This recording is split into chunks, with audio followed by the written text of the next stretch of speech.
आज आपण तोंडाची चव वाढवणारा मस्तपैकी असा पदार्थ बनवणार आहोत. चटणी म्हणा किंवा भाजी बनवणार आहोत एकदम.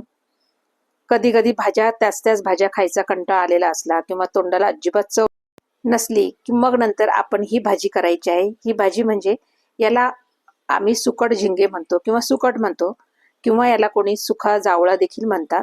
तर आज आपण त्याची भाजी म्हणा किंवा चटणी म्हणा ती करणार आहोत. चला तर मग इथे रेसिपीला सुरुवात करूया. अगदी बघता क्षणी तुमच्या तोंडाला पाणी सुटेल इतकी छान आणि एकदम झटपट होणारी ही भाजी आहे. तर बघा आता इथे मी 1 पावशर सुक्कट आणलेली होती आणि म्हणजे याला कोणी कोणी सुका जावळा देखील म्हणतात. तर त्यामधली मी अर्धी घेतलेली आहे आणि ती आता मी स्वच्छ अगदी 3-4 पाण्याने मस्त धुतलेली आहे. आणि त्यामध्ये कसं असतं ना की रेती असते, तर ती रेती सुद्धा आपली निघून जाईल आणि अगदी स्वच्छ अगदी त्याच्यातलं सगळं घाण पाणी निघून जाईल आणि त्यामधला जो वशाट वास असतो आपण म्हणतो ना तो देखील निघून जातो. आणि त्यानंतर आपल्याला हे अगदी कढईमध्ये थोडंसं तेल घालून आपल्याला हे छान मस्तपैकी परतवून घ्यायचं आहे. पण त्याच्या आधी आपल्याला याच्यातलं पूर्ण पाणी निथळून घ्यायचं आहे आणि नंतरच आपल्याला हे परतवायचं आहे.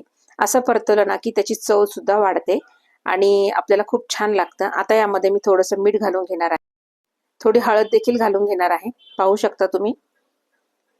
आणि आपल्याला छान असं मस्तपैकी तेलावर हे परतून घ्यायचं आहे.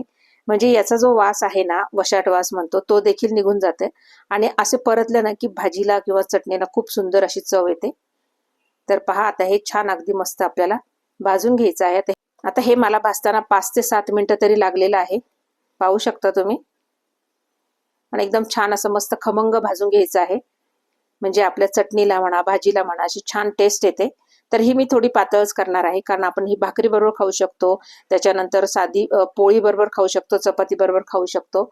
तर चला आता हे काढून घेतलेलं आहे मी. आता कढईमध्ये छान तेल घालून घेतलेलं आहे. तेल थोडंसं जास्तच टाकायचं. तेल मस्त गरम झालं की मोहरी आणि जिरं आपल्याला टाकून घ्यायचं आणि ते छान असं तडतडलं किंवा जिरं फुललं की यामध्ये मी 2 मीडियम साईजचे जे कांदे आहेत ते कट करून घेतलेले आहे. अगदी बारीक बारीक आपल्याला हे कटिंग करून घ्यायचं आहे आणि मस्तपैकी आपल्याला हे तेलामध्ये छान अगदी कांदा लाल होईपर्यंत आपल्याला हे परतवून घ्यायचं आहे. तुम्ही पाहू शकता व्हिडिओत दाखवल्याप्रमाणे अगदी आपल्याला कांदा जो आहे अगदी लाल होईपर्यंत परतवून घ्यायचा आहे. खूप असा जाळायचा नाहीये कांदा किंवा खूप असं करपू द्यायचा नाहीये कांदा, पाहू शकता तुम्ही. तर आपल्याला इथे जवळपास मला 2 ते 3 मिनिटं लागलेली आहे कांदा परतवायला. आता त्यामध्ये आपल्याला चवीनुसार मीठ घालून घ्यायचं आहे. आपण याआधी पण आपण जी सुकट भाजून घेतलेली आहे त्यामध्ये पण थोडंसं मीठ घालून घेतलेलं आहे, ते लक्षात ठेवून आपल्याला मीठ घालायचं आहे. आता यामध्ये मी 2 टोमॅटो जो आहे तो बारीक बारीकच कट करून घेतलेला आहे, तो देखील आपल्याला याच्यामध्ये टाकून मस्त छान असा परतवायचा आहे. तुम्ही जर कधी ही चटणी केलेली असेल आणि त्याच्यात टमाट्याचा वापर जर तुम्ही केलेला नसेल ना तर मात्र एकदा नक्की टोमॅटोचा वापर करून बघा, भाजीला खूप छान चव येते. आता हे पण आपल्याला 2 ते 3 मिनिटं छान असं परतवून घ्यायचं आहे. आता हे परतत असतानाच आपल्याला अद्रक लसूण हिरव्या मिरच्या कोथिंबीरची पेस्ट आहे ती 1 चमचा मी टाकून घेतलेली आहे, ती पण आपल्याला छान अशी मस्त परतवून घ्यायची आहे. छान अगदी 2 ते 3 मिनिटं असं मस्त परतून झालं की पावडरी मसाले घालायचे आहे. जसं मी 1 चमचा हळद घातलेली आहे. त्याच्यानंतर आपल्याला इथे लाल तिखट घालून घ्यायचे आहे. तुम्हाला जितकं तिखट हवं आहे तितकं तिखट तुम्ही घालून घ्यायचं आहे. गरम मसाला घालायचा आहे आणि इथे मी धनेपूड देखील घातलेली आहे. आता हे सगळं घालून झाल्यानंतर आपल्याला एकदम छान असं मस्त हे परतवून घ्यायचं आहे. आता मी हे छान अगदी परतवून घेत आहे. 1 मिनिटभर परतवून घ्यायचं आहे आपल्याला. छान असं मस्त मिक्स करून घ्यायचं आहे. बघा किती छान मसाला झाला आहे. आणि आता हे जळू नये म्हणून मी यामध्ये अर्धा वाटी पाणी घालून घेतलेलं आहे आणि आपल्याला हे व्यवस्थित छान असं 2 ते 3 मिनिटांची वाफ काढून शिजवून घ्यायचं आहे. 2 ते 3 मिनिटांनंतर पाहू शकता अगदी तेल सुटलं आहे आपल्या ह्या कांद्या टोमॅटोला. मस्त असं तेल सुटेपर्यंत आपल्याला छान असं परतवून झालेलं आहे.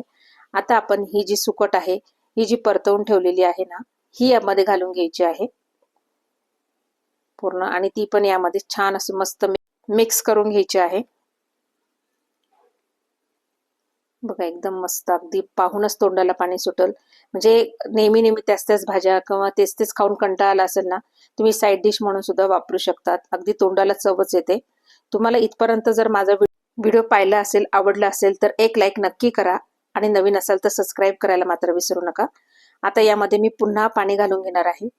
बघा पण मला यामध्ये थोडीशी ग्रेव्ही बनवायची आहे त्यामुळे मी इथे 2 वाट्या पाणी घालून घेतलेलं आहे. तुम्हाला जर ग्रेव्ही नको असेल तर अगदी थोडंसं पाणी घालून फक्त 10 मिनिटं आपल्याला फक्त हे शिजवून घ्यायचं आहे.